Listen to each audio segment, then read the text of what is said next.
Nothing says spring like rhubarb. Did you write that? That's right, yeah. The versatile vegetable is popping up everywhere right now, from backyards to farmers markets. Here to share some of her ideas for using this versatile vegetable is Stephanie Hansen, everybody, from Stephanie'sDish.com.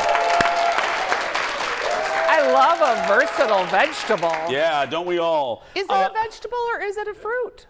I don't know. It's in the if it's in the teleprompter, it must be true. It's a vegetable. It's a vegetable. And also, we'll begin with this. Backstage, executive producer Jeff, he prompts me and preps me, and he goes, talk about how a lot of people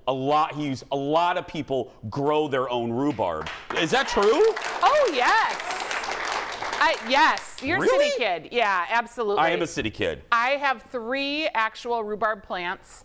And they're great because you can put them in the ugliest portion of your yard. They will hide the gas meter because they just grow anywhere and they're not super particular. And then you can make food out of them, which is excellent. Okay. And to be honest, I had to buy these at Lunds and Byerly's. Mine weren't ready. They're still a little small because the weather's been so cold. But rhubarb season. Is right now? Is this right now? It's getting to be right now. Normally it would be right now. The way my plants look, I'm thinking it's about 2 weeks from now. Okay. So what are we making here? So I make lots of things with rhubarb. The first thing that you see on Instagram when you hear rhubarb is you see all these beautiful cakes and they all have rhubarb strung through them. Okay. And Stephanie, my radio partner, and I, we always scoff because rhubarb is tough. So if you have rhubarb, big stalks of it laying in your cake, you better know that it's tender, otherwise you're eating like a fibrous situation. So what we like to tell people... And who wants to eat a fibrous situation? This audience does not want a fibrous situation. No, they don't. So this is a very simple honey rhubarb cake. So I took the rhubarb and I cut it into thirds, each stalk, so that it's about 1/4 of an inch, so that when it cooks down, it releases its juice, so you can see how it's kind of glossy on the top. And it's going to be just a delicious, simple, breakfast cake, coffee cake. Because let me represent a little portion of the audience. I am a guy that I do not enjoy rhubarb. I do not. People have the real audience feelings is turned about on it. me now. Yes. Alone, you can eat it alone. It's super tart. You can dip it in sugar. A lot of us did that as kids. Here's a tip, too. This is a rhubarb-loving audience today. Minnesota! The Midwest and Minnesota in particular, they're crazy about their rhubarb.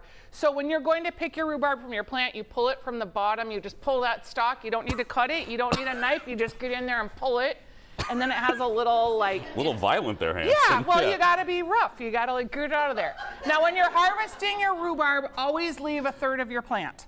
So you can take 2/3, but you gotta leave 1/3 to grow and give more energy to the next year. Okay, what are these? Okay, everyone's grandma made a rhubarb custard pie in the Midwest, right? It is the most delicious pie. All you do is put eggs and rhubarb and sugar into a pie pan in a pie crust, and it turns out and it makes this delicious pie. This is a rhubarb custard bar. And you don't need to make any pastry. You take the flour and the butter and the powdered sugar and you get it all so it's like pea size, right? And then you push it down in your pan with your hands. And then you put your rhubarb and an egg, syrupy, sugary sauce kind of over the top, and then you bake it for 45 minutes. And it makes this delicious custard inside. Keep talking. Okay.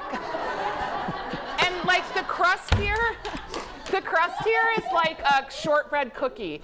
It's super delicious, really buttery, and then you get that unctuous custard part on the top with the tart rhubarb. Rhubarb custard bars, and I'm gonna say it like my mom did, rhubarb custard bars. If you make rhubarb custard bars when you go to the potluck, you'll be everyone's best friend.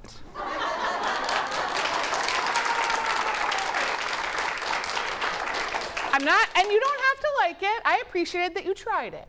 No, I'll tell you the truth. Yes. I'll say right away if I don't like something that you make. You're very polite, though. I'll be very polite. You're always good. It's easy to be polite right now because these are phenomenal. Yeah, they're these really are, easy. And they're very easy. So if you're doing a Memorial Day thing at the lake and rhubarb is great. And these little cakes are easy to make too. Also, on my website, I make a lot of syrups and shrubs, okay? So what you do is you mix the rhubarb, you cut it with sugar, you put it in a pan, You heat it. You wait till it gets kind of jammy in there, and then you pour it through a strainer, and you push the solids down so that the juice comes out, and you're left with sort of what we call rough jam. You use that rough jam to top ice cream, yogurt. You can stir it into muffin batter so that you can have like a delicious rhubarb muffin, cakes. So that rough jam is like the fibrous part is also as delicious as the syrup that makes a fantastic gin and tonic. You can then add white vinegar and make a shrub. So it's all good. Rough jam. I think that's my favorite thing that I love that term, rough jam. And I was gonna make it here today, but I literally did not have enough rhubarb because mine wasn't ready, but. Yeah. Okay. What? We are talking rhubarb. Yeah, that's what the segment is, yeah. I have one thing I need to tell you about though. You're scaring me, are you? No, it's the best thing ever, okay? Okay. This is an extra bonus for you people. You're doing a best thing ever? Yes. I love it, okay. Okay, I went to a place. It was a brewery, and I had a class from this guy at Sip and Bloom, it's called. Sip and Bloom. And we sat down, and he told us about how to make flowers, how to make flower arrangements. He had these big buckets of flowers. He taught us like what goes good together, what colors, what patterns, and he apparently does these classes all over the Twin Cities at breweries and distilleries. It's Sip and Bloom. It was like the best 25 minutes I have spent. I got a cocktail, I made a flower arrangement. I was so happy. Really? Yes. Yeah. It was super fun. You made this? I did make this, and if you get close, it's like on day 7. But one of the things he taught us, you guys, I know. Jason was like, it looks like it's a little dead. I know. Okay. Steph goes, we gotta go, but Steph goes, okay, I'm gonna do this as the best thing ever. And I look at it and I whisper to her right before he came back and go, it looks a little dead. It looks a little dead. No, but you guys, it was so fun. He taught us how to like open roses like they do in weddings. I mean, it was just the best thing. What's it called again before we go? Sip and Bloom. Sip and Bloom. Give it up for Hansen, everybody, for this recipe and all of Stephanie's great food ideas. Head to, right there, stephaniesdish.com. We'll be back in a moment. Yeah, yes, please. Yes, please.